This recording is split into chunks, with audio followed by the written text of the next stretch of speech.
వాళ్ళు ఏమన్నా అనుకొని ఛాలెంజ్ చేస్తారు, ఏమైనా చేసుకొని తప్పలేదు. కానీ ఏ డేటా 1,02,000 మంది వాలంటీర్లు డేటా లేదు, 617 కోట్లు అవినీతి జరిగింది వాళ్ళ పేరు మీద, దానికి చట్టబద్ధత లేదు. దీనికి ఏం సమాధానం చెప్తారు వైసీపీ?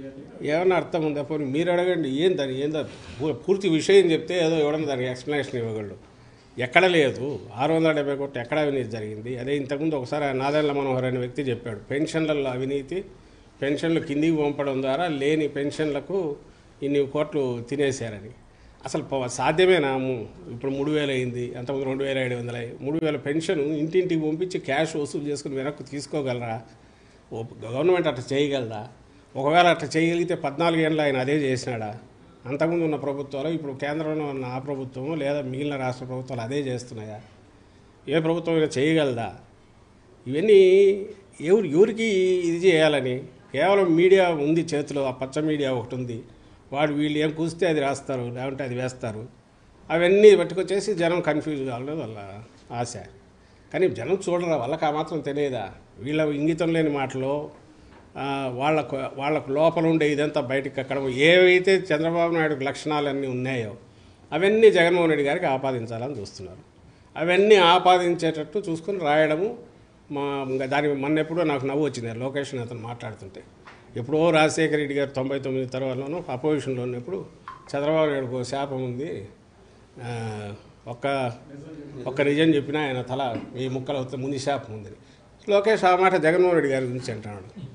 బహుశా అప్పుడు పిల్లోడు కాబట్టి తనకేం గుర్తున్నట్లే, మన ఆయన గురించే అప్పుడు రాజశేఖర రెడ్డి గారు అన్నారని గుర్తున్నట్లే. ఆ మాట జగన్మోహన్ రెడ్డి గారి గురించి అంటున్నాడు. ప్రపంచమంతా తెలుసు అబద్ధం నిజం చెప్తే తల చెక్కలవుతుంది అని. చిన్న పిల్లోడిని అడిగినా స్టేట్లో మనం క్వశ్చన్స్లో ఎక్కడన్నా అడిగితే ఎవరంటే చంద్రబాబు నాయుడు అంటారు.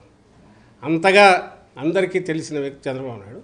ఆయన కొడుకు వచ్చి జగన్మోహన్ రెడ్డి గారి గురించి అలాంటి ఇది చెప్పాలనే ప్రయత్నం చేస్తే ఇప్పుడు అర్థమవుతుంది. ప్రతిదీ మీరు ఏదన్నా చూడండి, వాళ్ళు చేసినవన్నీ మాకు ఆపాదించాలని వస్తుంది. ఓట్ల గురించి ఈరోజు ఒకటోటి కెలికితే కుప్పంలో సుమారుగా లాగినాం, తీసి అవన్నీ దొంగ ఓట్లన్నీ ఉండేది వాళ్ళు. కానీ రోజు బ్యానర్ హెడ్డింగ్లు వచ్చి ఓట్లు తీస్తే మా ఓట్లన్నీ తీసేస్తున్నారో అని వాళ్ళే రాస్తారు.